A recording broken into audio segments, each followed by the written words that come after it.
Coming up next, the man who says he holds the key to finding everything you want out of life. Coming up right after the break. Imagine getting all you've ever wanted just by thinking a certain way. Well, the power of your thoughts can improve your life. Even science says there's something to that. America's famed creator of Chicken Soup for the Soul, Jack Canfield, is here to tell us how to use the power of your imagination and your mind to get what you want in life. Jack's new book is titled Key to Living the Law of Attraction. Jack, welcome. My pleasure. Okay, is this true? Can I really just think about, in a positive way, things I want in life, and they will happen for me? Is that how it works? Yeah, the law of attraction basically says what you think about, focus on, attend to, what you watch on TV, the books you read, the newspaper stories, etc.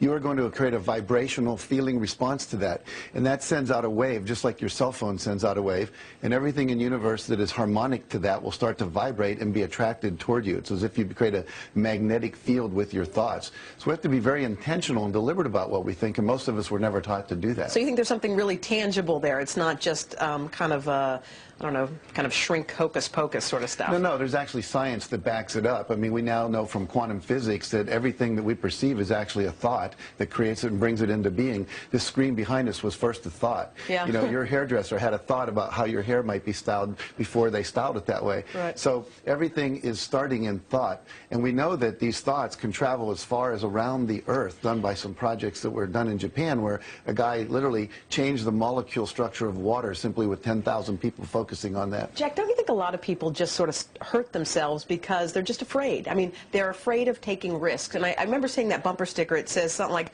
what would you do if you knew you wouldn't fail? I mean, we stop ourselves from moving forward, don't we? Absolutely. Fear is taking your mind and creating a negative image of the future. When you're worrying, you're imagining what's bad is going to happen. I'm going to get sick. I'm going to miss the airplane. They'll lose my luggage. Okay, well, let's get positive, because your book's about being positive and thinking good thoughts. How do we take that negative voice that sometimes is screaming and squish it down, and how do we focus on those positive thoughts? Well, you get rid of anything by replacing it with something else. Okay. See, nature abhors a vacuum. If you just stop the negative thought, it will get sucked back in. So you have to replace it with a positive thought. So when you find yourself feeling bad, for example, we're coming into Valentine's Day. Right. Let's say your husband forgets to get you a Valentine's Day present. What do you do? You could think, oh, my husband doesn't love me. He forgot to give me a Valentine's Day present. What should we think? Someone who loves me forgot it was Valentine's Day. Okay. Notice how that shifts it? I also love how your book, it's a great book, by the way, but I like how it's peppered with quotes from different people. And we read this Tina Turner one earlier, but I loved it.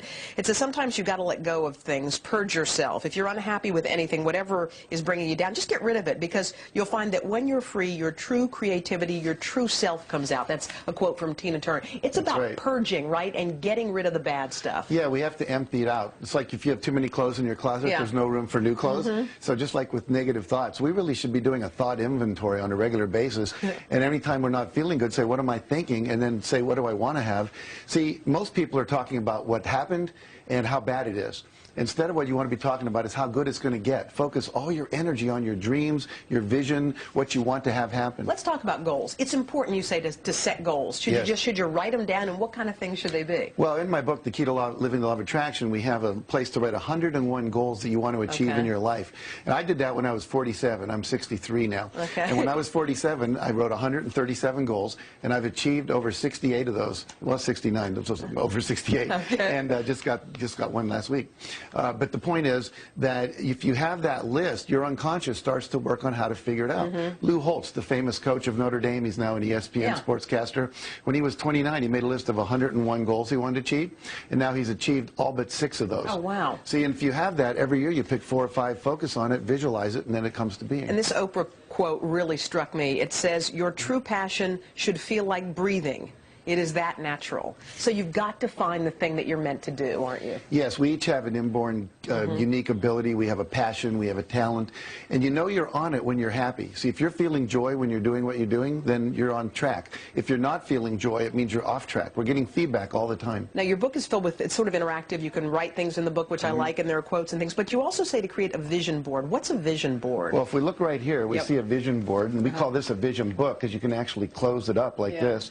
Isn't that beautiful? Gorgeous. And it becomes a family heirloom. What's on here, all these are pictures of things that this person who made made this vision board, Dee Dee Watkins, wants in her life. Happy family, better relationship with the kids and their pets, her ideal dream home, vacations, and so forth.